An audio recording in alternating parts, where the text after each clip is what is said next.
मैं संजय शर्मा हूँ Intel education से।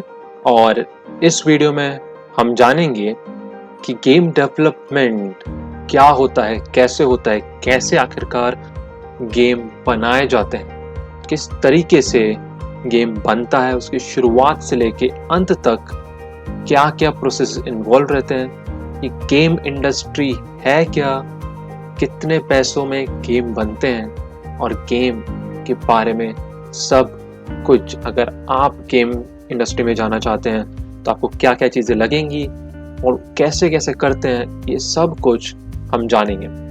तो इसी के साथ मैं हूं संजय शर्मा, और अगर आपको मेरे बारे में कुछ जानना है तो आप जा सकते हैं sanchitgng.in पे।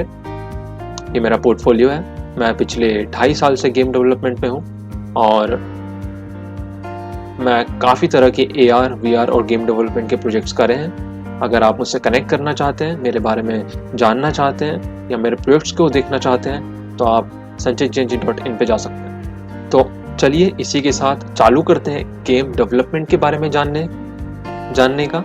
तो एक बार ब्रीफ कंटेंट देख लेते हैं कि क्या क्या गेम डेवलपमेंट के बारे में जानेंगे। तो ये सारी चीज़ें हैं जो हम आज डिस्कस करने वाले हैं। इससे भी कई ज़्यादा, ये सिर्फ एक उसका स्नैपशॉट है। शुरुआत करेंगे कि वीडियो गेम इंडस्ट्री क्या होती है, वीडियो गेम्स क्या होते हैं, क्या क्या डिफरेंसेस हैं वीडियो गेम्स में, और इससे शुरुआत करते हुए आखिरी तक जाएंगे कि गेम्स बनते कैसे हैं और क्या करना चाहिए अगर आप गेम बनाना चाहते हैं। तो शुरुआत करते हैं। सबसे पहले वीडियो गेम क्या होता है। तो आपके सामने 3 चीज़ें हैं, इनमें डिफरेंस क्या है। एक गेम है, एक सॉफ्टवेयर है और एक मूवी है। एक गेम का सबसे ज़्यादा बेहतरीन एलिमेंट जो होता है वो है इंटरैक्शन। ये डिफरेंस है कि गेम एक इंटरैक्टिव मीडियम है और ये इसे डिफर करता है मूवीज, म्यूजिक, आर्ट या किसी भी अदर के दूसरे आर्ट फॉर्म से। इसमें हमारा ब्रेन सबसे ज़्यादा इन्वॉल्व रहता है। तो ये है इसका डिफरेंस। और एक गेम में कितनी ज़्यादा कॉम्प्लेक्सिटीज इन्वॉल्व होती है, उतना ही मज़ा भी आता है। जो आपको मज़ा गेम्स खेलने में आता है वो मज़ा आपको ना मूवी देखने में आएगा, ना वो मज़ा आपको एक म्यूज़िक सुनने में आएगा, क्योंकि ये सारी चीज़ें का एक एक्स्ट्रा, एक अपग्रेडेड वर्जन है गेम डेवलपमेंट। इसमें म्यूज़िक होता है, इसमें मूवीज़ होती हैं, इसमें सिनेमैटिक्स होता है, इसमें इंटरैक्टिबिलिटी होती है, इसमें आप खुद एक एक्टिव मीडियम की तरह होते हैं, नहीं ना कि पैसिव, या आप एक साइड में खड़े होके बस देख नहीं रहे हैं, आप इन्वॉल्व्ड हैं, आप खुद इन्वॉल्व्ड हैं जो चीज़ें एक वर्चुअल वर्ल्ड में हो रही हैं। ये है गेम डेवलपमेंट का, गेम्स का सबसे बड़ा डिफरेंस, जो उसको बाकी सारे किसी भी मीडियम से ज़्यादा पसंदीदा बनाती है। और गेम्स में सब कुछ आता है। गेम्स में आर्ट होता है, गेम्स में बिजनेस है। Gaming industry is one of the biggest industries of the world. और गेम्स में टेक्नोलॉजी का इन्वॉल्वमेंट तो सबसे ज़्यादा है ही। तो इसके साथ हम देखते हैं कि मैंने एक शब्द बोला था कि games are complicated, but games complicated क्यों होते हैं? शायद आप जब गेम खेलते होंगे, ये आप GTA Vice City या ऐसा कोई भी गेम आपने खेला होगा, most popular GTA Vice City है, या आपने फ़ोन में PUBG खेल रहे होंगे, या कॉल ऑफ ड्यूटी खेल रहे होंगे, या जो भी गेम आप खेल रहे होंगे, तो उसमें कैसी कॉम्प्लेक्सिटीज इन्वॉल्व रहती हैं। क्या आप ये सोचते हैं कि बस कोड लिखा थोड़ा सा और ये बन जाता है? कई लोग ऐसा सोचते हैं। तो आपकी तो फिर आप एक अलग ही दुनिया में जी रहे हैं। सबसे बड़ी आपकी नज़रअंदाजगी या गलतफहमी हो सकती है। तो आइए, एक सिंपल सा गेम सीन मैंने लिया है। इस गेम सीन में आप देखिए कि गेम्स कॉम्प्लिकेटेड क्यों है। तो सबसे पहले तो गेम्स में हमको गेम प्ले करना होता है। मेजरली जो पार्ट है कि गेम खेला कैसे जाएगा। स्क्रिप्ट जो प्रोग्रामिंग है वो लिखी जाती है। SFX साउंड इफेक्ट्स जो होते हैं गेम में वो होते हैं। उसके बाद शेडर्स होते हैं। शेडर्स क्या होता है? जो आपको इस गेम में जो विंडो इफेक्ट दिख रहा है, उसका जो इफेक्ट दिख रहा है ग्लो इफेक्ट, वो आप एक तरह का शेडर है। पोस्ट प्रोसेसिंग होती है कि फाइनली जब भी मूवीज़ भी शूट होती हैं या कोई भी चीज़ जब भी शूट होती है, मूवीज़ हुई, शॉर्ट फिल्म्स हुई या कैसी भी शूट हुई, तो कैमरे के लेंस के साथ बहुत सारी छेड़छाड़ करी जाती है, बहुत सारी चीज़ों में बेवकूफ़ बनाया जाता है। एक मूवी शूट होती है तो आप देखेंगे कि ज़्यादातर हॉलीवुड मूवीज़ में आप देखिएगा जो फ्लोर होता है उसको गीला रखा जाता है। जब भी आउटडोर फ्लोर्स होते हैं उसको गीला रखा जाता है, क्योंकि पानी रिफ्लेक्ट बहुत अच्छा करता है, जो कि कैमरे में बहुत अच्छा एक डायनामिक लुक देता है, जो कि सिनेमैटिक फील दिखाता है। तो ये सब चीज़ें पोस्ट प्रोसेसिंग के अंदर आती हैं, जो भी हम कैमरे के साथ करते हैं। 3D मॉडल्स होते हैं, गेम्स का एक सबसे बड़ा पार्ट 3D मॉडल्स है। अब 3D मॉडल्स क्यों है? क्योंकि मूवी में तो आप जो कुछ भी देख रहे हैं वो बस एक 2D चीज़ है, लाइक बस एक स्क्वायर स्क्रीन पे आपको दिख रही है, उसका उससे ज़्यादा कुछ और महत्व और कुछ और डायमेंशन नहीं है। बट गेम्स में ऐसा नहीं होता।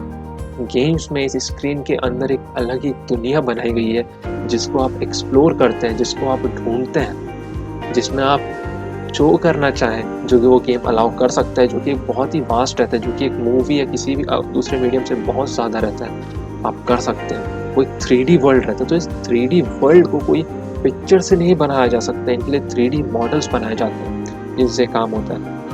इसमें यूज़र इंटरफेस होता है। इस जनरली गेम्स का जो ग्राफिक्स यूज़र इंटरफेस होता है वो बहुत बढ़िया होता है, क्योंकि गेम्स की क्वालिटी खुद ही एक हाई लेवल होती है। तो बाकी किसी भी डेवलपमेंट में, वेब डेवलपमेंट हुआ, कोई भी सॉफ्टवेयर डेवलपमेंट हुआ, एंड्रॉयड डेवलपमेंट हुआ, उसमें जो चीज़ें इन्वॉल्व रहती हैं, जैसे ग्राफिकल यूज़र इंटरफेस, एक वॉइस या साउंड इफेक्ट या कुछ, वो सारी तो गेम्स में होती हैं। बट उसके अलावा भी गेम्स में बहुत कुछ होता है। सबसे पहली बात, पहले शायद गेम्स इसके लिए नहीं जाना जाता था, बट आज के ज़माने में आप किसी भी मूवी डायरेक्टर से भी पूछ लीजिएगा, उन सबका जवाब एक सवाल में तो एक ही होगा कि स्टोरी कन्वे करने के लिए सबसे डायनामिक, सबसे बेस्ट मीडियम जो कि आपको अंदर तक फील करा पाए, वो गेमिंग है। और ऐसा करा है, ऐसा बहुत गेम्स ने करा है। एक गेम जिसने इसका पहल बदल दी थी वो था द लास्ट ऑफ अस। 2013 का रिलीज हुआ गेम है, आप सर्च कर पाए तो बिल्कुल करिएगा, द लास्ट ऑफ अस। उस गेम ने गेमिंग इंडस्ट्री की दुनिया बदल दी थी। इतनी अच्छी स्टोरी, इतने अच्छा सिनेमैटिक कि आपको लग रहा है आप मूवी देख रहे हैं, इतना ज़्यादा रियलिस्टिक, और आप उसमें खुद इन्वॉल्व हैं, आप उस दुनिया में खो जाते हैं। ऐसी ऐसी गेम्स बनाई गई हैं। तो स्टोरी होता है, वॉइस ओवर होता है। कभी आपने सोचा है कैरेक्टर बोल कैसे पाता है गेम्स में? मैं बस आपको बता रहा हूँ कि एक्चुअल कैरेक्टर्स, जैसे फिल्म में हीरोज एक्टिंग करते हैं, गेम्स में एक्चुअल एक्टर्स मोशन कैप्चर से एक्टिंग करते हैं। जो भी गेम के 3D मॉडल, गेम का कैरेक्टर जो भी एक्शन परफॉर्म कर रहा है, जो भी चीज़ बोल रहा है, वो एक रियल लाइफ कैरेक्टर ने सेम तरीके से करी है, जिसको एक स्पेशल इक्विपमेंट, जिसे हम मोशन कैप्चर कहते हैं, जिससे हमारे हाथ के मूवमेंट्स वगैरह कैप्चर होते हैं, उससे कैप्चर करा जाता है और अलग ही लेवल की रिकॉर्डिंग करी जाती है, जिसको फिर हम गेम में अप्लाई करते हैं। तो जो भी आपको, तो यहाँ पे ये भी कंसेप्ट आ जाता है कि मूवी में जो चीज़ होती है, एक फिल्मिंग, वो भी गेम में ऑलरेडी होती है, एक्टिंग वो भी गेम में ऑलरेडी होती है, एक्टर से एक्ट करवाया जाता है, जिसके बाद जिसको हम गेम में एनिमेशन के दौरान लगाते हैं। तो आप कोई भी इंडस्ट्री इमेजिन करिए, हर चीज़ जो कि किसी और डेवलपमेंट साइकिल में होती है, किसी और आर्ट साइकिल में होती है, किसी भी आर्ट का फॉर्म हुआ, starting from painting to music to filming, कोई भी आर्ट फॉर्म हुआ, वो सारा गेम डेवलपमेंट में इन्वॉल्व है। फिल्मिंग से लेकर, म्यूज़िक से लेकर, आर्ट्स तक लेकर, मॉडलिंग से लेकर, उल्टा उससे एक्स्ट्रा ही इन्वॉल्व है किसी भी आर्ट साइड से। Same goes with the software development. किसी भी सॉफ्टवेयर डेवलपमेंट, एंड्रॉयड हुआ, कोई भी हुआ, तो उसमें जो जो चीज़ें इन्वॉल्व रहती हैं, वो चीज़ें तो गेम्स बनाने में इन्वॉल्व ही है, बट उससे और एक्स्ट्रा इन्वॉल्व है। तभी हम कह सकते हैं कि game banana is one of the most complicated task. End game programming, आप किसी से भी पूछिएगा, कहीं पे भी इंडस्ट्री में करिएगा, game programming is one of the most difficult programming in any of the development segment. तो इतनी सारी चीज़ें गेम्स में है। और अगर आपका ये सब चीज़ें सुनकर थोड़ी मन थोड़ा परेशान हो गया हो कि यार गेम्स में इतना कुछ होता है, तो धीरे धीरे हम ये सारी मिस्ट्रीज को सॉल्व करेंगे, ये सारी गुत्थियाँ सुलझाएंगे कि कैसे गेम बनते हैं, क्या होता है, एक एक करके धीरे धीरे आगे बढ़ेंगे। ये तो बस आइडिया देने के लिए था कि क्या होता है। और अभी ये इतनी अच्छी जो आपको इमेज दिख रही है, आप उसको इमेजिन करिए, और इतने सारे टर्म्स यहाँ पे लिखे हुए हैं, जो भी टर्म्स लिखे हुए हैं आप इसको ज़रा देखिए। इसमें एक टर्म है जो मैंने नहीं बोला, वो है एक गेम इंजन, जो कि एक गेम का सबसे इम्पॉर्टेंट एस्पेक्ट होता है। गेम इंजन मतलब किसी भी गाड़ी को चलाने के लिए एक इंजन चाहिए होता है। तो कोई गेम्स बनाने के लिए या तो हम किसी भी लैंग्वेज में कोड कर सकते हैं और स्क्रैच सब कुछ बनाते हैं, बट नहीं, ऐसा बनाने का मतलब होता है री इन्वेंटिंग द व्हील। जब एक पहिया बन चुका है तो हम दोबारा से पहिए को क्यों और इन्वेंट करें। इसलिए गेम इंजन्स होते हैं जिससे कि एक बेसिक स्ट्रक्चर तैयार रहता है, जिसके ऊपर एक बेसिक स्ट्रक्चर तैयार रहता है जिसके ऊपर हम अपना मनचाहा अपना गेम बना सकते हैं। इस गेम इंजन के बावजूद ये जितनी भी कॉम्प्लेक्सिटीज़ मैंने बताई गेम बनाने में इन्वॉल्व रहती हैं, और इन सब चीज़ों को आसान करता है एक गेम इंजन। गेम इंजन के बारे में और जानेंगे, पर फिलहाल थोड़ी सी सांस लीजिए आहिस्ता आहिस्ता, और हम धीरे धीरे आगे बढ़ते हैं, एक एक मुश्किलों को सुलझाएंगे और अंत तक चलेंगे। तो गेम स्ट्रक्चर क्या होता है, एक जनरली आप गेम में देखेंगे या तो गेम में क्या होता है, एक स्टार्टअप रहता है, एक मूवी भी रहती है, जैसे मैंने बोला इंट्रोडक्टरी मूवी, और game options, sound options, video options, जो कि ग्राफिकल यूजर इंटरफेस के एलिमेंट्स हैं, लोडिंग स्क्रीन, मेन गेम का इंट्रोडक्शन, गेम प्ले जो कि सबसे इम्पॉर्टेंट एस्पेक्ट है, गेम मोड्स जिसमें डिफरेंट डिफिकल्टी लेवल्स और डिफरेंट गेम मोड्स होते हैं, पॉज ऑप्शंस होता है, और एंड गेम मूवी होती है। जनरली ये बहुत ही ऑब्सोलीट टाइप का, एक टिपिकल टाइप का स्ट्रक्चर है।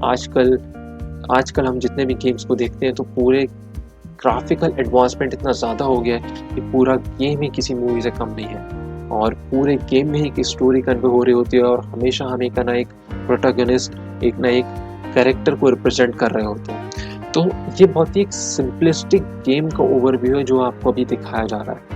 एक सिंपलिस्टिक गेम जो आप इमेजिन कर सकते हैं, जो एक यूज़र इमेजिन करता है, वो कुछ इस तरह से हो सकता है। आप अपने जो आपने पास्ट गेम खेला है, मैं चाहता हूँ आप उसको ज़रा इमेजिन करें, भले ही वो कोई भी गेम हो। अगर मैं अपना बोलूँ तो मैंने कमांडोज़ खेला था, उसमें बहुत ही ज़्यादा कमांडोज़ एक 1998 का गेम है, बिहाइंड एनिमी लाइन्स, आप उसके बारे में सर्च करेंगे, बहुत ही उम्दा गेम है। और उसमें तो परफेक्टली यही पैटर्न फॉलो होता था। गेम स्टार्ट होने पे एक मूवी आती थी जो आपको गेम का प्लॉट समझा देती थी, एक वर्ल्ड वॉर पे बेस्ड था, और फिर पूरा गेम चलता था, और फिर ऑलमोस्ट हर मिशन के एंड पे एक मूवी सी आती थी, एक सिनेमैटिक्स आता था। तो और पूरा ये लोडिंग स्क्रीन, इंट्रोडक्शन, यही सब फॉलो होता था। तो एक टिपिकल चीज़ है, आप भी कोई गेम इमेजिन करें जो आपने खेला हो, मैं चाहता हूँ, और देखिए क्या उसमें ये सब चीज़ें फॉलो होती हैं, और आप पाएंगे कि ये सब चीज़ें फॉलो होती हैं, और ये एकदम यूज़र के हिसाब से है, एक डेवलपर के हिसाब से, जो बैकएंड में चीज़ें होती हैं, जो पीछे से चीज़ें चल रही होती हैं, उसके बारे में हम अभी आगे बढ़ते बढ़ते डिस्कशन करेंगे। तो गेमिंग की बात हो रही है तो कोडिंग की बात कैसे ना हो। तो हम सबसे पहले आ जाते हैं, जिन लोगों को कोड्स नहीं पता वो इसे देख के घबराइएगा मत।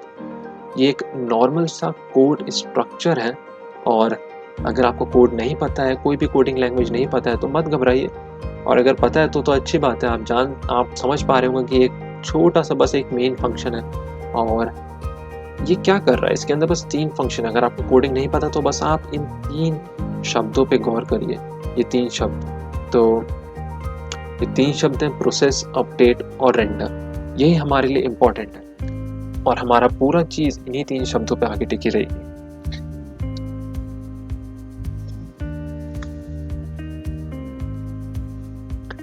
तो हम आगे बढ़ते हैं और देखते हैं।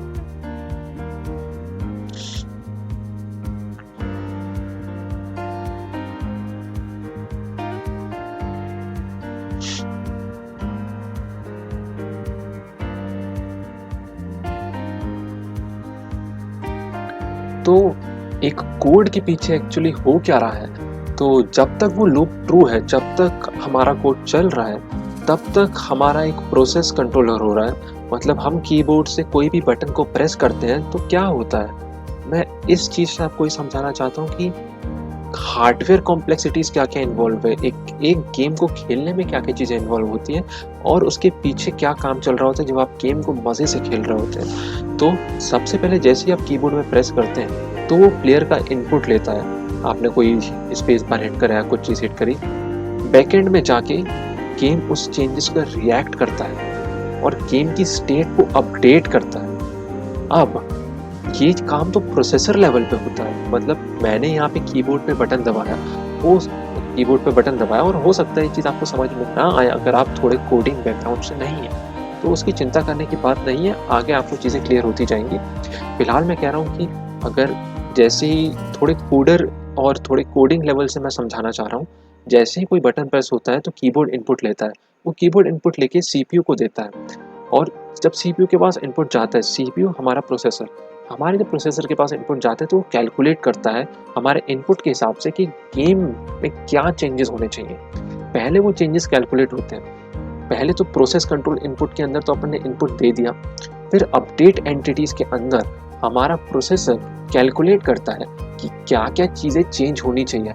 एक्चुअली ये एक थोड़ा अधूरा सच हुआ, हमारा प्रोसेसर और हमारा ग्राफिक कार्ड, ये दोनों चीज़ मिलके भी होती हैं, बट वो थोड़ा डीप कॉम्प्लेक्सिटी में हम नहीं जाएंगे। सिंप्लिसिटी के लिए आप इतना समझ लीजिए कि हमारा प्रोसेसर कैलकुलेट करता है कि चीज़ें कहाँ हो, कैसी चीज़ें होनी चाहिए गेम में, हमारे जो भी की प्रेस करी उसके हिसाब से वो जब कैलकुलेट करता है तो वो ये जो कैलकुलेशन का जो रिजल्ट होता है, मैंने 3 + 2 5, तो मैंने जो 5 था वो मैं सीपीयू ने अगर कैलकुलेट करा है प्रोसेसर ने, तो मैं ग्राफिक कार्ड को दूंगा। कहते हैं ना कि आपके पास ग्राफिक कार्ड नहीं है तो आप गेम नहीं खेल पाएंगे, तो मैं उसको ग्राफिक कार्ड पे देता हूँ और ग्राफिक कार्ड फिर उस कैलकुलेशन से मेरे को 5 आया तो मैं उस 5 को अपनी किसी इक्वेशन में डालूंगा और मुझे एक रिजल्ट मिलेगा।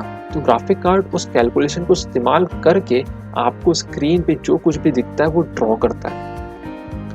अगर आप थोड़े कोडिंग बैकग्राउंड से, इस गेम डेवलपमेंट बैकग्राउंड से नहीं है, तो आपको लग रहा होगा कि जिनमें ग्राफिक कार्ड नहीं होता तो उनमें गेम कैसे चलता है। तो एक्चुअली में हर प्रोसेसर के साथ एक स्मॉल यूनिट ग्राफिक्स प्रोसेसिंग की इन्वॉल्व होती ही है। तो ऐसा कोई नहीं है कि ग्राफिक कार्ड होता ही नहीं है। अगर ऐसी बात होती, अगर किसी में ग्राफिक्स प्रोसेसिंग यूनिट नहीं होती तो फिर आपका डिस्प्ले तक नहीं चलता, वो भी एक ग्राफिक्स प्रोसेसिंग यूनिट ही कर पा रही है। वो बात अलग है कि वो जो ग्राफिक्स प्रोसेसिंग यूनिट है वो कमज़ोर होती है क्योंकि वो प्रोसेसर के साथ ही इन्वॉल्व। ग्राफिक्स के लिए इसलिए हमें एक अलग से बड़ा सा कार्ड चाहिए होता है, जिसे हम ग्राफिक कार्ड कहते हैं। तो ये सब तो हमें पता चल गया, थोड़ा हमने गेम्स क्या होते हैं वहाँ से चालू करा, उसके बाद हम सीधे जंप कर गए थोड़े कोडिंग वाले बैकग्राउंड पे, थोड़ा समझाने के लिए कि गेम काम कैसे करता है। अब गेम्स कमाते कैसे हैं, गेम्स का बिजनेस क्या चीज़ है, उस दुनिया में थोड़ा घुस के देखते हैं।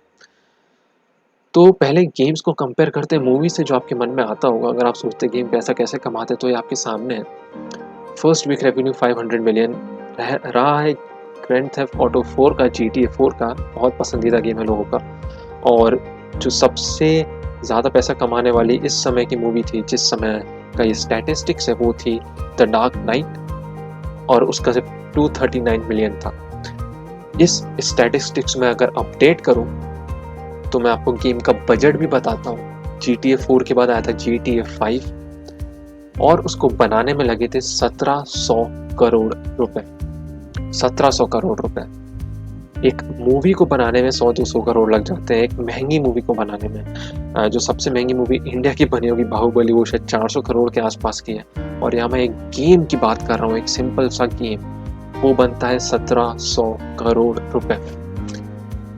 एक और आपको मजेदार चीज बताता हूँ, GTA 5 के अंदर जो म्यूजिक है, जो आप कार में जाते हैं म्यूजिक बजता है, बैकग्राउंड में म्यूजिक बजता है, अकेले उस म्यूजिक की ही कीमत अंदाजा लगाइए कितनी होगी। उस अकेले म्यूजिक की कीमत है 250 करोड़। 250 करोड़ का सिर्फ म्यूजिक है जो GTA 5 में लगा था। 1700 करोड़ का वो पूरा गेम बना था। और अंदाजा मारिए कितने लोग उसको बनाते होंगे। कोई एक दो लोग मिलकर नहीं बनाते हैं, पूरा का पूरा रॉकस्टार स्टूडियो बनाता है, और रॉकस्टार स्टूडियो 1000 लोग मिलके प्रोग्रामिंग करते हैं। एक ऐसा ही फन फैक्ट था, अगर GTA 5 को कोई एक अकेला बंदा, कोई मेरे जैसा बंदा बनाना चालू करे तो उसकी पूरी उम्र निकल जाएगी, बट वो GTA 5 का कोड कंप्लीट नहीं कर पाएगा। इतना ज़्यादा कॉम्प्लेक्सिटी वाला भरा हुआ कोड है। तो मैं आपको पहले गेम्स की कॉम्प्लेक्सिटीज़ में उलझा रहा हूँ ये एहसास दिलाने के लिए कि बहुत ही ज़्यादा बड़ी दुनिया है ये गेम्स की, और इसमें होता क्या है। इतनी देर से जो कॉम्प्लेक्सिटीज़ हुई हैं वो सारी सुलझेंगी। पहले मैं आपका वो थोड़ा बढ़ाना चाहता हूँ, अंदर आपकी उत्सुकता बढ़े, गेम्स होते क्या हैं। उसके बाद धीरे धीरे हम थोड़ा सुलझाएंगे, हम जाएंगे कि इस इतने 1700 करोड़ वाली इंडस्ट्री जो एक सिंगल गेम कमा लेती है, उसकी शुरुआत तो सब चीज़ की छोटे से ही होती है, कैसे कर सकते हैं। तो वो आगे बढ़ते हैं। तो ये थोड़ा गेम्स मार्केट का है। अगर आप एनालिसिस करेंगे तो सबसे बड़ा मार्केट दुनिया में इस समय गेमिंग इंडस्ट्री है। ये जो कोरोना वायरस का पूरा पैंडेमिक हुआ, इससे भी सारी इंडस्ट्रीज इफेक्ट हुई। इनफैक्ट फिल्म इंडस्ट्री तक सबसे ज़्यादा इफेक्ट हुई। इकलौती इंडस्ट्री या कुछ सेलेक्टेड इंडस्ट्रीज में से एक, और इकलौती इंडस्ट्री से सबसे ज़्यादा मुनाफा करा वो थी गेमिंग इंडस्ट्री। इसका मुनाफा इस कोविड-19 वायरस के चक्कर में दुगनी तेज़ी से बढ़ा है। एक सर्वे के हिसाब से बताता हूँ, ये कोविड-19 का पुराना सर्वे था। गेम डेवलपमेंट, AR/VR डेवलपमेंट की डिमांड के एम्प्लॉयज़ की डिमांड में 1400% का इंक्रीज था। 1400%। इस पे हम आएंगे आखिरी में। तो ये थोड़ा गेम डेवलपमेंट मैप है कि कहाँ कहाँ गेम डेवलपमेंट होता है। खुशी की बात यह है कि हम इस एरिया से बिलोंग नहीं करते जहाँ पे कुछ गेम डेवलपमेंट नहीं है। हम ऐसे एरिया से बिलोंग नहीं करते, हम उस एरिया से बिलोंग करते हैं जहाँ पे बहुत ज़्यादा तो नहीं, बट स्टिल काफ़ी अच्छे लेवल पे, अच्छे तो नहीं बट स्टिल काफ़ी सही लेवल पे गेम डेवलपमेंट चालू है और काफ़ी समय से हो रहा है। हालांकि इंडिया बहुत ही बड़े बड़े गेम्स बनाने में इन्वॉल्व फिलहाल नहीं है, बट बहुत जल्द होने वाला है। फ्यूचर गेमिंग का है। मैं आपको एक स्टेटमेंट बताता हूँ। माइक्रोसॉफ्ट का एक्सबॉक्स है, कंसोल में आता है, और एक्सबॉक्स के CEO ने बोला था कि USA, ये जो आपको दिख रहा है US, वहाँ की जितनी पॉपुलेशन है उससे ज़्यादा गेमर्स इंडिया में है, तो हमें इंडिया पे फोकस करना चाहिए। And according to all the service, industry 4.0 जो आने वाली है, जो फर्दर एक अभी रिसेशन का जो दौर चलने वाला है कोविड के चक्कर में, उसके बाद जो एक इंडस्ट्री बूम होगा उसमें AR/VR और गेम डेवलपमेंट का सबसे ज़्यादा बूम होने वाला है। और इंडिया के लिए gaming is the next big thing, that's for sure. तो ये बहुत अच्छा मौका है गेम डेवलपमेंट के बारे में जानने का। आगे बढ़ते हैं। तो ये एक ऐसे ही टाइमलाइन इंटरैक्टिव एक स्टूडियो है गेम डेवलपमेंट का एक इजिप्ट में। तो हम गेम डेवलपमेंट की हिस्ट्री जानते हैं। तो शुरुआत हुई थी 1972 एक पोंग, एक सिंपल से गेम से, और उसके बाद सिंपल कंसोल गेम्स आना चालू हुए। अटारी, NES, SNES, तो सिंपल कंसोल गेम्स आना चालू हुए। कह सकते हैं 3D, थोड़े 3D गेम्स आने लगे थे। 1993 में डूम आया था, इसने बहुत धूम मचा दी थी। डूम ने बहुत धूम मचा दी थी, कहने में बड़ा अच्छा लगता है। और इसके बाद ये सारे CPUs पे थे, अभी तक ग्राफिक कार्ड का कुछ चीज़ें आई नहीं थी। ग्राफिक कार्ड की चीज़ें एक्चुअली में 1998 के बाद से आना चालू हुई, जहाँ पे स्पेसिफिकली पहले सारी जो चीज़ें थी वो प्रोसेसर से ही कर देते थे। प्रोसेसर ही ग्राफिक्स कर देता था, क्योंकि उसमें मैंने बोला ना, प्रोसेसर में ही छोटा सा पार्ट ग्राफिक्स का होता है। वो तो जब गेम्स इतने एडवांस होने लगे, थोड़े और एडवांसमेंट आने लगा, तो अलग से ग्राफिक कार्ड्स बनने लगे। वो 1998 से चालू हुआ, और आप देख सकते हैं कि आज के जो ग्राफिक्स हैं, 2007 हो गया, फिर तो अभी तो 2020 है, 2007 में ही ग्राफिक्स इतने एडवांस हो चुके थे। तो ये है हमारी गेम डेवलपमेंट इंडस्ट्री का ग्राफ जो चलता हुआ आ रहा है। इसको और अच्छे से जानते हैं। तो पहले हम आते हैं इंडी सीन, जिससे हमें मतलब है। अगर हम करना चाहते हैं स्पेसिफिकली, अगर आप गेम डेवलपमेंट चालू करना चाहते हैं, तो यही चीज़ें जिससे आप चालू करेंगे, और यही चीज़ें जो मैं हूँ, I am an indie game developer. तो इंडी होता क्या है? इंडी गेम डेवलपर का मतलब होता है, इंडी मतलब individual, that is you are independent. तुम अकेले हो और तुम्हें अकेले ही राह पार करनी है। अब अकेले होने का मतलब नहीं कि तुम्हारे पास कुछ भी नहीं है, तुम्हारे पास सपोर्ट है, बट इट्स लाइक तुम खुद पे हो, जो भी करना है तुम्हें ही सोचना है, तुम खुद के मैनेजर हो, कोई दूसरा आके गेम पब्लिश नहीं करेगा, तुम्हारे पास जो पैसा है वही तुम गेम में लगा सकते हो, तुम्हारी टीम छोटी होगी और तुम ही खुद के मालिक हो। सबसे अच्छी बात इसकी यही है, और तुम्हें ही आइडियाज़ ढूंढ के तुम्हें ही गेम बनाना है। तो इंडिया में ज़्यादातर, वर्ल्ड में तो ये सीन काफ़ी चलता है, इंडिया में ये सीन चलना चालू हुआ है। और इंडिया में जो स्टूडियोज़ भी हैं वो इंडी लेवल के स्टूडियोज़ ही हैं। इंडी लेवल के स्टूडियो मतलब वो बहुत जो छोटे या 4-5 लोगों की भी टीम है या 10-15 की भी है तो हम उसे इंडी स्टूडियोज़ के अंदर ही गिनेंगे, जो कि छोटे गेम्स बनाते हैं। 1700 करोड़ के गेम बनाने का बजट तो फिलहाल, गेम क्या होती है, मूवी बनाने का बजट तो फिलहाल इंडिया में किसी के पास भी नहीं है, बट छोटे गेम्स इंडिया में ज़रूर बनते हैं। बड़े गेम्स बनने की शुरुआत हुई है और हम बात कर रहे हैं इंडी की। तो अगर आप चालू करना चाहते हैं तो आप एज अ इंडी डेवलपर ही कहलाएंगे। मैं एक इंडी डेवलपर हूँ जो कि खुद के गेम्स बनाता हूँ। अब इंडी क्यों? ऑल्दो हमें, जब मैंने बताया कि इंडी में सब कुछ खुद ही से करना पड़ता है तो बहुत ही ज़्यादा टाइम कंज्यूमिंग है। एक गेम को बनाने में बहुत टाइम लग सकता है क्योंकि सब कुछ तुम्हें ही करना है, साउंड तुम्हें देखना है, ग्राफिक्स तुम्हें देखना है, सब कुछ तुम्हें देखना है और तुम सीरियसली गेम बनाते बनाते पागल हो सकते हो। बट इसका एक बहुत अच्छी साइड है, आप वो करते हो जो आप करना चाहते हो। किसी एक कंपनी में आपको काम दिया जाता है और आपको करना पड़ता है, बट यहाँ आप खुद के मालिक हो, आप जो करना चाहो आप वो कर सकते हो, आप खुशी से कर सकते हो। आप जो टाइप का गेम बनाना चाहो बना सकते हो। आपको 2D बनाना है आप 2D बनाओ, आपको 3D बनाना है आप 3D बनाओ, आपको RPG बनाना है RPG बनाओ, आपको जो बनाना है आप बनाओ। तुम खुद के बॉस हो, अल्टीमेटली वही आ जाती है। और अगर आप क्रिएटिव हो तो आपकी क्रिएटिव फ्रीडम आपके पास रहती है। क्रिएटिव फ्रीडम एक बहुत ही इम्पॉर्टेंट एस्पेक्ट है जो कि बड़े बड़े स्टूडियोज़ में बहुत जगह इसकी मारामारी चलती है कि मेरा कुछ व्यू पॉइंट है तो मैं अच्छे से प्रेजेंट करके गेम में रिफ्लेक्ट नहीं कर सकता क्योंकि वहाँ पे 1000 लोग इन्वॉल्व है, मेरी सुनी नहीं जाएगी। बट एज ए इंडिविजुअल मेरा ही गेम है तो मैं जो चाहूँ कर सकता हूँ, तो वो एक बहुत अच्छी बात है।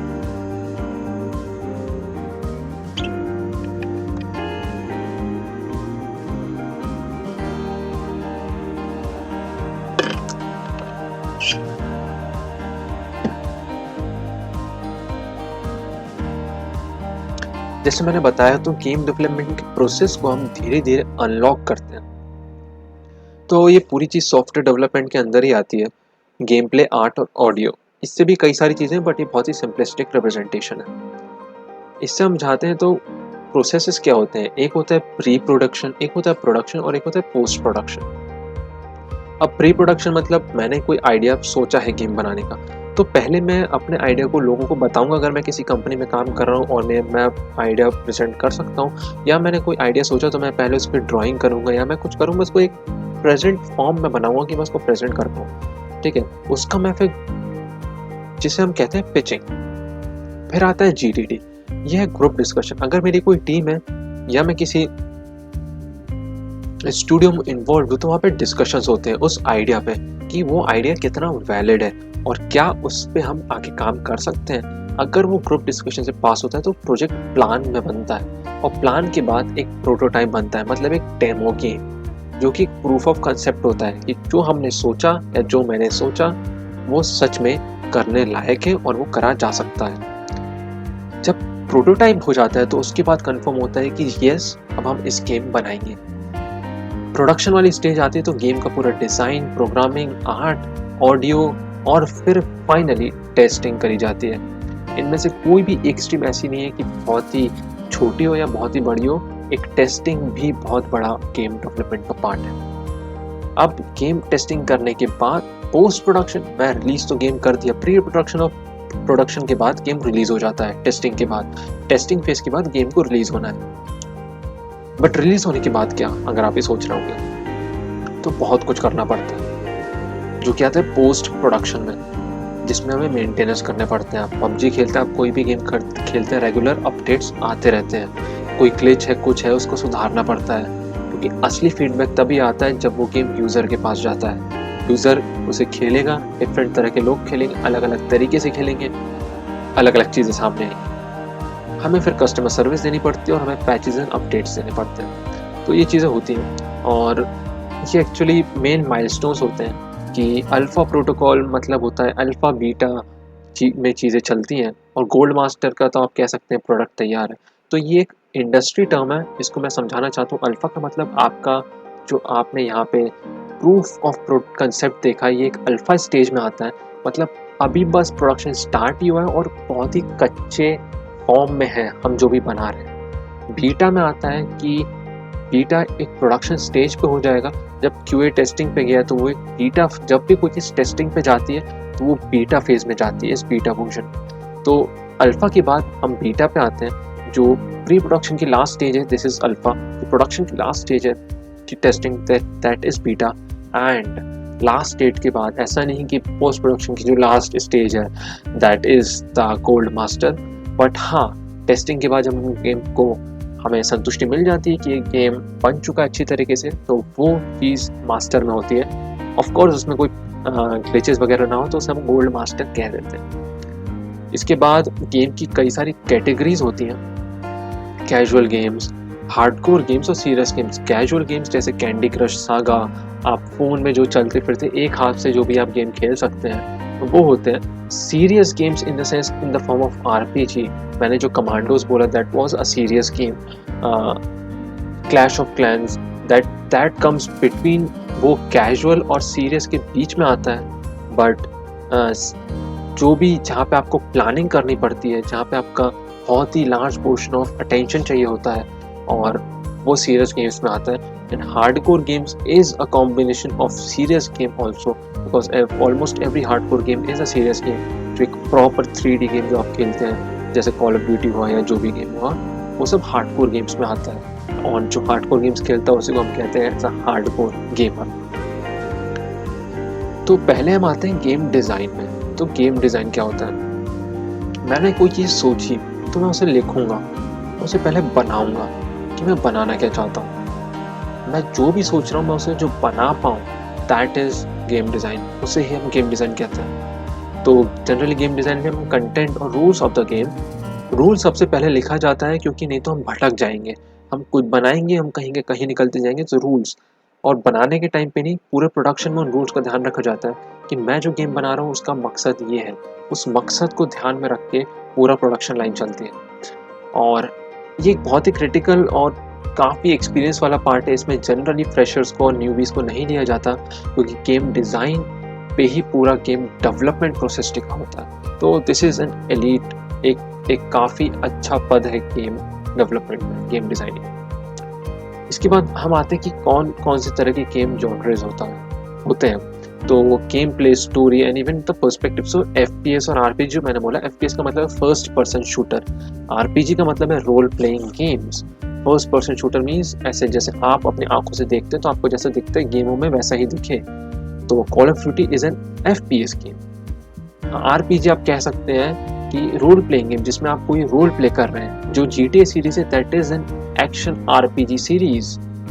और थर्ड पर्सन शूटर में भी आप जीटी और इन सब गेमों को ले सकते हैं, जिसमें एक थर्ड पर्सन पर्सपेक्टिव होता है, एक पर्सन जिसको हम कंट्रोल कर रहे होते हैं। तो action adventure, third person shooter and RPG, इन सभी कैटेगरीज में हमारा जीटी फॉल करता है। तो इसी के साथ, और साईफाई में नहीं करता, साईफाई में एक एफपीएस हमारा कॉल ऑफ ड्यूटी फॉल करता है। तो ये थे गेम जॉनर्स। तो इसके बाद हम आगे बढ़ते हैं गेम आर्ट। अब आप ये देखिए, जब भी गेम बनाया जाता है तो पहले कंप्यूटर पे काम करना नहीं चालू होता। जितने भी लोग गेम बनाते हैं, सबसे पहले आर्टिस्ट लोगों को बुलाया जाता है। जब मैं एक गेम डिज़ाइनर हूँ तो मैं पहले आर्ट बनाता हूँ। अब बट मैं टेक्निकल साइड का गेम डिज़ाइनर हूँ, तो मेरा जो आर्ट रहेगा वो बहुत ही रफ रहेगा, वो उतना अच्छा नहीं रहेगा। जैसे कि आपने पीछे देखा, ये जो आर्ट है इतना रफ सा आर्ट है, बट अब मेरा ये रफ सा आर्ट मैं आर्टिस्ट लोगों को बताऊँगा, वो उसका एकदम परफेक्ट और बहुत ही अच्छा सा आर्ट बनाएंगे, जो कि रिप्रेजेंटेशन होगा हमारे फाइनल गेम्स का, या हमें जैसे गेम बनाना है उसका, जिससे कि मैं अपना कंसेप्ट अपनी बाकी टीम को भी बता पाऊँ। तो एक्चुअल में जो भी आप कैरेक्टर्स देखते हैं गेमों में, वो पहले पेंट करे जाते हैं कंप्यूटर में बनाने से पहले। तो पहले पेंटिंग होती है, उन्हें रियल लाइफ में पेंट करा जाता है, फिर उन्हें बनाया जाता है। तो इसके बाद आता है जब पेंट तो कर लिया, अब उसके बाद उसकी 3D मॉडलिंग करी जाती है। हमारे पास पेंट करके एक कंसेप्ट तो आ गया, आप देख सकते हैं कि कंसेप्ट आर्ट ये रहा, और जब मैंने ये बना ली तो मैंने 3 फॉर एग्जांपल इसमें 3 फोटोज़ हैं, सामने से, पीछे से और साइड से। तो इन तीनों का पर्सपेक्टिव लेके और एनिमेशंस वगैरह ऐड करके मैं एक 3D मॉडल बनाऊंगा जो कि मैं फाइनली एक गेम में ऐड कर सकता हूँ। जैसे कि मैंने बोला, फेशियल एनिमेशंस ये सब कुछ मोशन कैप्चर के अंडर ही आता है, जहाँ प्रॉपर फेस के एक्सप्रेशंस एक प्रॉपर किट और हार्डवेयर द्वारा कैप्चर करा जाता है, जो कि हम गेम में डालते हैं, जिसको एक्टर्स लोग प्रॉपरली एक्ट करते हैं। तो जो मैंने बोला था कि गेम डेवलपमेंट में सब कुछ इन्वॉल्व होता है, तो आप देख सकते हैं कि एक ड्राइंग बनाने से लेकर के 3D मॉडलिंग तक, एक एक्टिंग से लेकर के फाइनली उस एक्टिंग को गेम में तब्दील करना, सब कुछ इन्वॉल्व है। इसके साथ हम आगे बढ़ते हैं तो एक बहुत ही इंपॉर्टेंट एस्पेक्ट रहता है गेम प्रोग्रामिंग। जैसे कि मैंने कहा, गेम प्रोग्रामिंग बहुत ही इंपॉर्टेंट एस्पेक्ट है और बहुत ही ज़्यादा हाइप्ड है थोड़ी, कि क्या होता होगा। आप सोचते हैं गेम प्रोग्रामिंग में क्या होता होगा, तो सही बात है, गेम प्रोग्रामिंग सबसे, कह सकते हैं, जितनी भी टाइप्स ऑफ प्रोग्रामिंग होते हैं उनमें सबसे डिफिकल्ट प्रोग्रामिंग है, बिकॉज इसमें हम एक 3D वर्ल्ड में प्रोग्राम करते हैं। तो डिफिकल्ट तो है, बट अपना ही मज़ा है गेम प्रोग्रामिंग का। अगर आप एक बहुत अच्छे प्रोग्रामर हैं तो आप ऑफकोर्स गेम प्रोग्रामिंग में जा सकते हैं। तो गेम प्रोग्रामिंग में कौन कौन से कैटेगरीज होती हैं? गेम प्ले प्रोग्रामिंग होती है कि गेम कैसे चलता है, AI प्रोग्रामिंग होती है, एनिमी का बिहेवियर, मेरे कोई साइड में जो कैरेक्टर है उसका बिहेवियर, एक GTA में जितने भी लोग हैं उन सबका जो बिहेवियर है उनका AI है, एक ब्रेन है, जिस तरह से वो चल रहे हैं। सिटी में भी लोग चल रहे हैं तो वो एक तरीका है कि सिटी में लोग कैसे चल रहे हैं। तो जो भी गेम्स हैं इनमें एक AI होता है। Tools programming for example, game के जितने भी टूल्स हैं, आप टूल्स प्रोग्राम के अंदर आप वेपन सिस्टम्स भी ले सकते हैं, आप इन्वेंट्री सिस्टम ले सकते हैं, आप कॉइन सिस्टम ले सकते हैं, आप काफ़ी तरह के सिस्टम ले सकते हैं। और ग्राफिक्स प्रोग्रामिंग तो आप जानते हैं कि गेम कैसा दिखता है। तो ये है गेम प्रोग्रामिंग के disciplines. APIs and SDKs, APIs का मतलब होता है कि हमारे प्रेजेंट सॉफ्टवेयर में कोई चीज़ ऐड हो जाए। SDK एक पूरा डेवलपमेंट किट होता है, इस पे हम इतना फोकस नहीं करते, हम जाते हैं गेम इंजन्स पे। तो गेम इंजन, जैसे मैंने बोला, गेम बनाने में मदद करते हैं और ये कुछ इस तरह दिखते हैं। और हमारे इन हाउस गेम इंजन्स होते हैं, जो हमारे असासिन्स क्रीड, GTA वगैरह बनाए, सब एक गेम कंपनीज के खुद ही के इंजन्स होते हैं। और नहीं तो मार्केट में कुछ गेम इंजन्स अवेलेबल है जिनसे हम लोग गेम्स बना सकते हैं, जो कि है अनरियल इंजन और यूनिटी। और इसके अलावा इंटीग्रेटेड लाइब्रेरीज वगैरह भी रहती है, बट मेजर फोकस मार्केट में आज 3 है, अनरियल इंजन, यूनिटी और गडो। मैं गडो को ज़्यादा फोकस नहीं देता क्योंकि वो फिलहाल डेवलपमेंट में है, बहुत ही अर्ली स्टेजेस में है। अनरियल और यूनिटी काफ़ी सालों से इस फील्ड में है, और इसीलिए तो मैं कहूँगा आप यूनिटी से चालू करिए गेम बनाना, और यूनिटी के बारे में भी हम थोड़ा बहुत जानेंगे। तो इसके बाद कम्युनिटी, आप देख सकते हैं GameDev.net, गामासूत्र, IGD, ये सब गेम डेवलपमेंट कम्युनिटीज़ हैं। ये आपके रिसोर्स के लिए आप इन पे जाके गेम डेवलपमेंट के बारे में जान सकते हैं। तो फिलहाल इस वाले उसमें था, अब हम कुछ और भी जानते हैं। तो हमारी तो गेमिंग इंडस्ट्री है ही, मैं कुछ आपको स्टैटिस्टिक्स बताता हूँ। हिस्ट्री तो हमने देखी पहले, कंसोल जो हमारी कंप्यूटर गेम्स की हिस्ट्री है उसमें हम थोड़ा ट्रेंड देख सकते हैं कि पहले कंसोल गेम्स चलते थे, कंसोल गेम्स अभी भी चलते हैं, बट ये फिर कंप्यूटर गेम्स और की बहुत ज़्यादा बढ़ोतरी हुई 1995 में। 2005 तक हैंडहेल्ड गेम्स, PSP, ये सब बहुत चला। अब 2015 और उसके बाद से VR चल रहा है, and to be specific VR, virtual reality and AR, this is the future of gaming. So ये ट्रेंड था जो मैं बताना चाह रहा था, VR, AR और गेम डेवलपमेंट, जो एक प्रॉपर, एक परफेक्ट कॉम्बिनेशन। और हम जो सॉफ्टवेयर के बारे में भी बताएंगे, यूनिटी, उससे आप इस पूरा डेवलपमेंट कर सकते हैं, complete development cycle. Game genres मैंने आपको ऑलरेडी बताया, action games, shooter games, role playing games, इसके बारे में ऑलरेडी बात कर चुके हैं। सिमुलेशन गेम्स, जो सिमुलेशन गेम्स हैं, इसका भी बहुत ज़्यादा होता है, इसके बारे में भी हम बात करेंगे। कुछ ज़्यादा बात करने को है नहीं। सिमुलेशन गेम्स होते हैं कि आप जब रियल वर्ल्ड को सिमुलेट करते हैं, फ्लाइट सिमुलेटर्स, ऐसे सिमुलेशन गेम। तो फ्यूचर ऑफ गेमिंग तो मैंने आपको बता दिया कि VR है 90%, AR है 80%, तो this is the future of gaming. और ये फ्यूचर आ रहा है, कोविड के चक्कर में ये फ्यूचर बहुत जल्दी आएगा। लाइक पहले प्रेडिक्ट था 2025, but now I can say 2021-2022 तक VR and AR will be at boom. और मोबाइल गेमिंग तो आप देख ही रहे हैं, PUBG।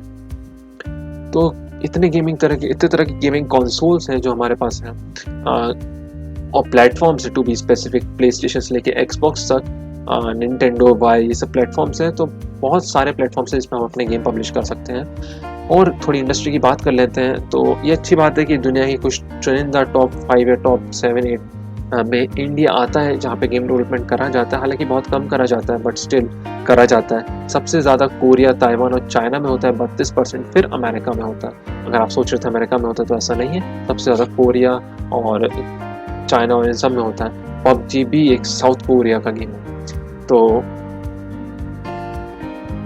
गेम प्रोजेक्ट के लिए बहुत सारी टीम्स होती है इन्वॉल्व, जैसे मैंने बताया, गेम क्वालिटी टेस्टिंग के लिए, गेम साउंड के लिए, गेम प्रोडक्शन के लिए, जो कि game producer, game director, game engineer, जो कि एक फिल्म में भी होता है, टेक्निकल डिज़ाइन भी होता है, क्योंकि जो जनरली जो गेम प्रोडक्शन में होता है उनको टेक्निकल के बारे में उतना नहीं मालूम होता, तो दे ऑल कम्युनिकेट आपस में। और आर्ट का तो मैंने आपको बताया है, गेम प्रोग्रामिंग भी मैंने, ये सब चीज़ें भी हमने डिस्कस करी। इतनी सारी चीज़ें गेम उसमें इन्वॉल्व होती हैं। तो इसके बाद कैरियर्स में आप गेम डिज़ाइनर बन सकते हैं, game sound engineer, game programmer, game tester, game artist, game director, producer, सब कुछ बन सकते हैं। बट जब शुरुआत होती है, जनरली शुरुआत एज अ गेम प्रोग्रामर करी जाती है या गेम टेस्टर करी जाती है, और थोड़े बिगनर लेवल पे इन्हीं दो चीज़ों से शुरुआत करी जाती है।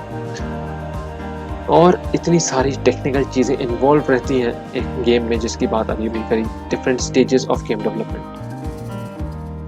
एक और थोड़ा सा प्रोजेक्ट मैनेजमेंट का एक थोड़ा डायग्राम सा है कि कैसे होता है, जो ऑलरेडी हमने समझा है कि पहले स्टोरी, कंसेप्ट, आइडिया, फिर technical and level design, game artwork and sound design, फिर प्रोग्रामिंग होती है, फिर विजुअल इफेक्ट्स को इम्प्रूव करा जाता है, उसके बाद क्वालिटी टेस्टिंग और फाइनली डिप्लॉयमेंट होता है और गेम रिलीज होता है। तो गेम इंडस्ट्री कमाती कैसे, गेम्स कमाती कैसे? पहले तो गेम डायरेक्टली बेचे जाते हैं, जो कि है पेड, जो कि हमेशा से चलता आ रहा था। बट एंड्रॉयड और इन सब में फ्री गेम्स होते हैं। वो कैसे कमाते हैं? वो एड से कमाते हैं। प्योरली उनका ऐड होता है और एक फ्रीमियम मॉडल होता है, उसमें एड्स होता है, इन एप्स परचेजेस होती है। मीन्स गेम तो फ्री है, बट आप गेम्स के अंदर कुछ कुछ खरीद सकते हो। For example PUBG freemium model के अंदर फॉल करता है। अब PUBG फ्रीमियम और सब्सक्रिप्शन दोनों में फॉल करता है, बट फिलहाल के लिए आप फ्रीमियम मान लीजिए। तो एड सपोर्टेड होता है, एड भी आते हैं PUBG में, इन ऐप परचेजेस रहेंगी और फ्री ट्रायल भी रहता है और लेवल्स भी रहते हैं। ये तो सब्सक्रिप्शन बेस्ड भी होता है। PUBG प्रीमियम और सब्सक्रिप्शन का एक कॉम्बिनेशन है, उसमें आप रॉयल पास भी खरीद सकते हैं। तो दिस इज अ कॉम्बिनेशन जहाँ मेंबरशिप और चैलेंजेस ये सब होते हैं। इस चीज़ को एंड करता हूँ मैं एक बहुत ही अच्छे साइंटिफिक फैक्ट और नोट के साथ। साइंस रिसेंट रिसर्च कहती है कि गेम खेलने से आपका दिमाग बहुत तेज़ होता है।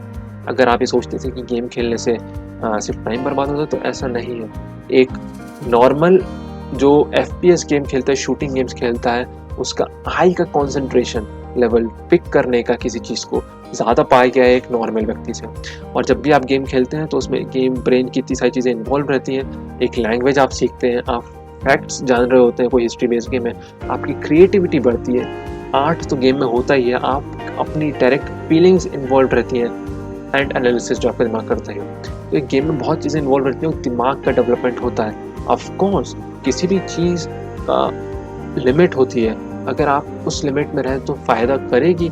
जिस चीज़ का जितना फ़ायदा है उस लिमिट के बाहर उसका उतना नुकसान भी है। बट गेम का फ़ायदा नहीं है, ऐसा नहीं है। गेम का बहुत फ़ायदा है, जो मैंने अभी आपको इतने सारे बताए। तो ये सब इसका फ़ायदा है और यही चीज़ें। आइए जानते हैं कि गेम डेवलपमेंट आपको स्टार्ट करना है तो आप क्या कर सकते हैं। तो मैं कहूँगा आपको गेम डेवलपमेंट स्टार्ट करना है तो सबसे पहले आप यूनिटी सर्च करिए। यूनिटी गेम इंजन जिसको हम इस्तेमाल करते हैं, एक गेम इंजन है, एक सॉफ्टवेयर की तरह है।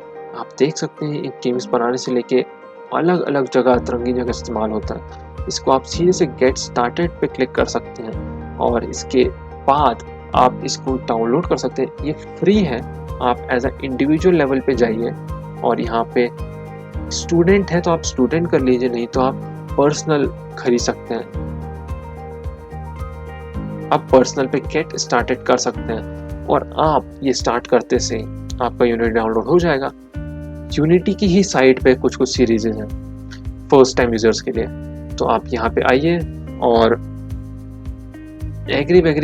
एग्रीमेंट कर लीजिए जो भी है। यूनिटी हब डाउनलोड हो जाएगा। मैं फ़िलहाल कैंसिल कर दे रहा हूँ क्योंकि यूनिटी हब मेरे पास ऑलरेडी है। ये है एक यूनिटी हब और यहाँ पे आप जाके एक न्यू प्रोजेक्ट क्रिएट कर सकते हैं। मेरे को इतने सारे प्रोजेक्ट दिख रहे हैं क्योंकि ये सब चीज़ें ऑलरेडी मैं बना चुका हूँ और आप बस इसी पे खोल के आप गेम को देख सकते हैं। मैं दिखाने के लिए एक टेम्परेरी गेम खोल देता हूँ। अगर आपको सीखना है तो आप यूनिटी की साइट पे जा सकते हैं, जहाँ पे आपको गेम बनाना भी सिखाएंगे और काफ़ी अच्छी चीज़ें हैं। ये एग्जांपल आप देख सकते हैं, एक एग्जांपल प्रोजेक्ट है जो आप खुद अपने यूनिटी को डाउनलोड करके बना सकते हैं। जितना कठिन दिखता है उतना है नहीं, यूनिटी ने चीज़ें बहुत आसान कर दी। Self-guided learning path for new users. It all starts by downloading the Unity Hub, which allows you to easily download the Unity editor and pick one of the micro game templates. With guided steps to get you started, you can personalize your micro game the way you तो जैसा कि आप देख पा रहे हैं, आपको पूरा गाइडेड वॉक थ्रू रहता है। आप डाउनलोड करके आप तुरंत आप एक बढ़िया सा गेम बना सकते हैं। शुरुआत करने के लिए बहुत ही अच्छी चीज़ है। Once you've taken your design to the next level, you just build and upload your playable game to your personal Unity page from within the Unity editor. Now, you're ready to share your game with your friends, family, and everyone else so they can play your game. We can't wait to see what you create. सो मैं advice करूँगा आप unity download करिए और मेरा unity अभी तक खुला नहीं है तो मैं यही चाहूँगा आप यूनिटी डाउनलोड करिए और इस गेम डेवलपमेंट की दुनिया में शामिल होइए। आपको कोई भी डाउट्स हैं या आपको गेम डेवलपमेंट से रिलेटेड या किसी भी चीज़ से रिलेटेड कुछ डाउट्स हैं तो आप ऑफ कोर्स मुझे कांटेक्ट कर सकते हैं। मैं हमेशा अवेलेबल ही रहता हूँ और आप बिल्कुल मुझे यहाँ पे आप कॉन्टैक्ट फॉर्म में जाके आप कर सकते हैं। यहाँ पे भी काफ़ी आपको गेम डेवलपमेंट कंटेंट मिल जाएगा मेरे ब्लॉग पर। इसके बाद आइए देखते हैं कि यूनिटी कैसा दिखता है। तो ये आप देख सकते हैं, एक मैंने गेम बनाया हुआ है। मैं आपको थोड़ा सा वॉक थ्रू करके दिखा देता हूँ इसका। तो ये यूनिटी का इंटरफेस रहता है और जब मैं इस प्ले बटन पर क्लिक करता हूँ तो मैं अपना बनाया हुआ गेम खेल सकता हूँ।